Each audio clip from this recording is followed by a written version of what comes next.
ವರಮಹಾಲಕ್ಷ್ಮಿ ಹಬ್ಬದ ದಿನ ಬೆಳಗ್ಗೆನೇ ಎದ್ಬಿಟ್ಟು, ಅಂದರೆ ಒಂದು 4:15 5 ಗಂಟೆ ಸುಮಾರು ಎದ್ಬಿಟ್ಟು, ಈ ಥರ ಮನೆಯೆಲ್ಲ ಹೊರಗಡೆ ಎಲ್ಲ ಸಾರಿಸಿ ನೀರು ಹಾಕಿ ರಂಗೋಲಿ ಎಲ್ಲ ಬಿಟ್ಟು ಅವತ್ತಿನ ದಿನ ಒಂಥರ ಖುಷಿ ಇರುತ್ತೆ. ಬಾಗಿಲಿಗೆ ನೋಡಿ ಈ ಥರ ಅರಿಶಿನ ಎಲ್ಲ ಹಚ್ಚಿ, ಅರಿಶಿನ ಹಚ್ಚೋ ಕಾರಣ ಅಂದರೆ ನೆಗೆಟಿವ್ ವೈಬ್ಸ್ ಎಲ್ಲ ಬರಬಾರ್ದು, ಅದು ಒಂದು ಕಾರಣ ಇದೆ. ಆಮೇಲೆ ನೋಡಿ ಈ ಥರ ಸಿಂಪಲಾಗಿ ರಂಗೋಲಿ ಹಾಕಿದ್ದೆ ಅವತ್ತು. ಫಸ್ಟು ನಮ್ಮ ದೇವ್ರ ಮನೆ ಪೂಜೆ ಮುಗಿಸ್ಕೊಂಡ್ಬಿಡ್ತೀವಿ ನಾವು ಅವತ್ತಿನ ದಿನ. ದೇವ್ರ ಮನೆಯೆಲ್ಲ ಪೂಜೆ ಮಾಡಿ ಮುಗಿಸಿ ಆದ ನಂತರ ಆಚೆ ಏನು ದೇವ್ರು ಕೂರಿಸಿರ್ತೀವಲ್ವ ಲಕ್ಷ್ಮಿ, ಸೊ ಅದಕ್ಕೆ ಒಂದೊಂದಾಗಿ ನಿನ್ನೆ ಹೇಳಿದ್ನಲ್ವ ಎಂಟಿ ಕಳಶ ಎಲ್ಲ ಇಟ್ಟಿರ್ತೀವಲ್ಲ, ಸೊ ಅದಕ್ಕೆಲ್ಲ ನೀರು ಹಾಕಿ ಈ ಥರ ಎಲ್ಲ ರೆಡಿ ಮಾಡಿಕೊಂಡು ಒಂದೊಂದೇ ಸ್ಟಾರ್ಟ್ ಮಾಡಿಕೊಂಡೆ. ಸೊ ಇಲ್ಲಿ ನೋಡ್ತಾ ಇರ್ಬೋದು ನೀವು, ಒಂದು ಹತ್ರ ಎಲ್ಲನೂ ಅಲಂಕಾರ ಮಾಡಿರೋದು.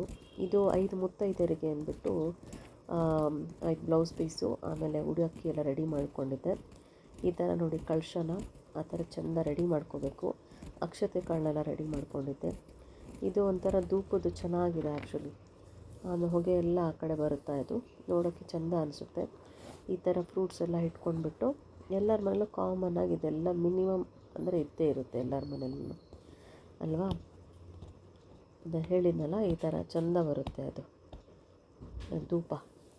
ಸೊ ಇದೆಲ್ಲ ಮುಗಿಸಿ ಕಳಶ ಎಲ್ಲ ರೆಡಿ ಮಾಡಿಕೊಂಡು ಸಮಯವೆಲ್ಲ ರೆಡಿ ಮಾಡಿಕೊಂಡು ಇಷ್ಟು ಮಾತ್ರ ಆಯಿತು. ಆಮೇಲೆ ಇದಾದ ತಕ್ಷಣ ದೇವರಿಗೆ ದೀಪ ಹಚ್ಚಿ ದೇವರು ಮಂಗಳಾರತಿ ಎಲ್ಲ ಹಾಡಿ, ಸೊ ಪೂಜೆ ಎಲ್ಲ ಕಂಪ್ಲೀಟ್ ಮಾಡಿ, ಮನೆ ಅಂದಮೇಲೆ ಲೈಕ್ ಹಬ್ಬ ಅಂದಮೇಲೆ ಹಬ್ಬದ ಅಡುಗೆ ಇರಲೇಬೇಕಲ್ವ. ಇಲ್ಲಿ ನೋಡ್ತಾ ಇರ್ಬೋದು, ಒಬ್ಬಟ್ಟು, ಆಮೇಲೆ ಚಪಾತಿ ಮಾಡಿದ್ವಿ ಸ್ವಲ್ಪ, ಪಲ್ಯಕ್ಕೆ ಬದನೆಕಾಯಿ ಪಲ್ಯ, ಲಕ್ಷ್ಮಿಗೆ ನಾವು ಪ್ರತಿ ಸಲ ಅದನ್ನೇ ಮಾಡೋದು, ಕೋಸಂಬರಿ ಇದು ಮಾತ್ರ ಕಂಪಲ್ಸರಿ ಇರುತ್ತೆ. ಪೂರಿ ಮಾಡಿದ್ದೆ ಸ್ವಲ್ಪ, ಆಮೇಲೆ ಹಪ್ಪಳ, ಸಂಡಿಗೆ, ಬಳಕದ ಮೆಣಸಿನ್ಕಾಯಿ, ರೈಸು, ಆಮೇಲೆ ಹೋಳಿಗೆ ಸಾರು, ಒಬ್ಬಟ್ಟಿನ ಸಾರು, ಆಮೇಲೆ ಹೋಳಿಗೆಗೆ ಹಾಕ್ಕೊಳ್ಳಿಕ್ಕೆ ಸ್ವಲ್ಪ ಬೆಲ್ಲದ ಹಾಲು ಅಂತ ಮಾಡಿರ್ತೀವಿ ನೋಡಿ. ಫೈನಲಿ ಈ ಥರ ಎಲ್ಲ ರೆಡಿ ಮಾಡಿಕೊಂಡು ಬಾಳೆ ಎಲೆಯಲ್ಲಿ ನೈವೇದ್ಯ ಮಾಡೋಕ್ಕೆ ಇಟ್ಟಿರ್ತೀವಿ. ಪಂಚಾಮೃತ ಎಲ್ಲ ಮಾಡ್ಕೊಂಡಿತ್ತು ಆವತ್ತಿನ ದಿನ. ಈ ಥರ ನೈವೇದ್ಯಕ್ಕೆಲ್ಲ ಇಟ್ಬಿಟ್ಟು ಒಂದು ಕಾಯಿನ ಒಡೆದು ದೇವರಿಗೆ ನೈವೇದ್ಯ ಮಾಡಿದರೆ ಅಲ್ಲಿಗೆ ಪರಿಪೂರ್ಣ ಅಂತ ಲೆಕ್ಕ ಅದು. ಇದು ನೋಡಿ ನಮ್ಮ ಮನೆಯ ಪುಟಾಣಿ, ಇವನ ಜೊತೆಯಲ್ಲಿ ಈ ಸಲ ಪೂಜೆ ಎಲ್ಲ ತುಂಬಾ ಗ್ರ್ಯಾಂಡ್ ಆಯಿತು. ಅವನು ಆರತಿ ತಟ್ಟೆ ಎಲ್ಲ ಅವನು ಕೂಡ ಇಟ್ಕೊಂಡು ಬೆಳಗೋ ಥರ ಎಲ್ಲ ಮಾಡ್ತಾಯಿದ್ದ. ಅವನಿಗೇನೋ ಒಂಥರ ಎಕ್ಸೈಟ್ಮೆಂಟ್ ಇತ್ತು ಈ ಹಬ್ಬಕ್ಕೆ. ಈ ಥರ ನೋಡಿ ಅಕ್ಷತೆ ಅವನು ಹಾಕಬೇಕಂತೆ, ಸೊ ಅಕ್ಷತೆ ಹಾಕ್ತಾ ಇದ್ದ.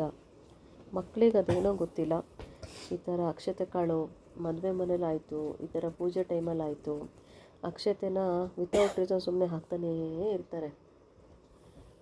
ಅವನಿಗೇನೋ ಒಂದು ಆಸೆ, ಖುಷಿ.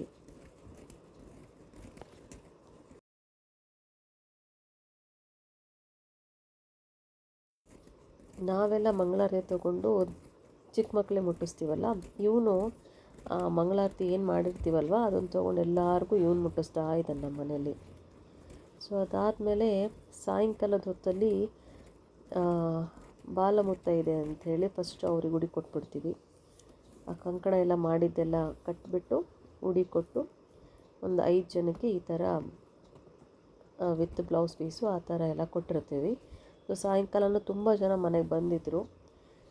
ಎಲ್ಲರನ್ನೂ ಕ್ಯಾಪ್ಚರ್ ಮಾಡಲಿಕ್ಕಾಗಲಿಲ್ಲ, ಕೆಲವೊಬ್ಬರನ್ನ ಅಷ್ಟೇ ಮಾಡೋಕ್ಕಾಯಿತು. ಯಾಕಂತಂದರೆ ಆವತ್ತಿನ ದಿನ ಫುಲ್ ಬ್ಯುಸಿ ಇರ್ತೀವಲ್ವ, ನಾವು ಅವ್ರ ಮನೆಗೆ, ಅವ್ರು ನಮ್ಮ ಮನೆಗೆ ಹೋಗೋದು ಇರ್ತಾರೆ. ಸೊ ಫೈನಲಿ ಈ ಸಲ ವರಮಹಾಲಕ್ಷ್ಮಿ ತುಂಬಾ ಚೆನ್ನಾಗಿ ಆಯಿತು. ನಿಮಗೂ ಕೂಡ ಈ ವಿಡಿಯೋ ಇಷ್ಟ ಆಯಿತು ಅಂತ ಅಂದ್ಕೊಂಡಿದ್ದೀನಿ. ಧನ್ಯವಾದಗಳು.